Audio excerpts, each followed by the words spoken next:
December 21, 1978, Des Plaines, Illinois. Police officers execute a search warrant at 8213 West Summerdale Avenue, the home of a local businessman and community fixture named John Wayne Gacy. They're investigating the disappearance of a 15-year-old boy named Robert Piest, who was last seen leaving his job to talk to Gacy about potential construction work.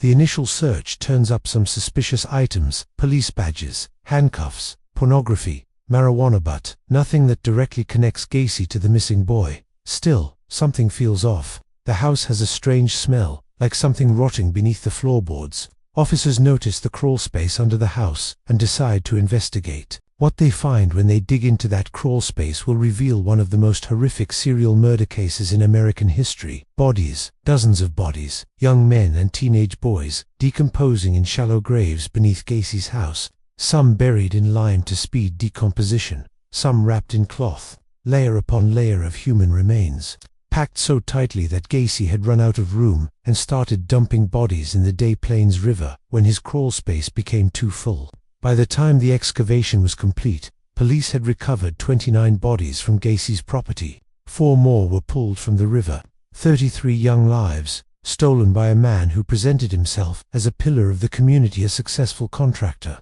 a Democratic Party volunteer, and a children's entertainer who performed at charity events, dressed as Pogo the Clown. Welcome to the story of John Wayne Gacy, the Killer Clown, one of the most prolific serial killers in United States history. Over the next 10 minutes, we're going to explore how Gacy went from troubled childhood to respected businessman to monster, how he hid in plain sight for years while murdering teenage boys, the horrific details of his crimes, and how he was finally caught. This is the story of a predator who wore a mask of normalcy so convincing that he fooled an entire community, and whose crimes shocked a nation.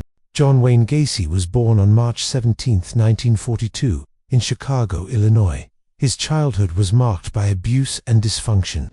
His father, John Stanley Gacy, was an alcoholic who physically and verbally abused John and his siblings. He called John stupid, weak, and a disappointment. Nothing John did was ever good enough. His father compared him unfavorably to other boys and questioned his masculinity, which created deep psychological wounds that John carried his entire life. Despite the abuse, John desperately wanted his father's approval. He tried to be the son his father wanted, but the abuse never stopped.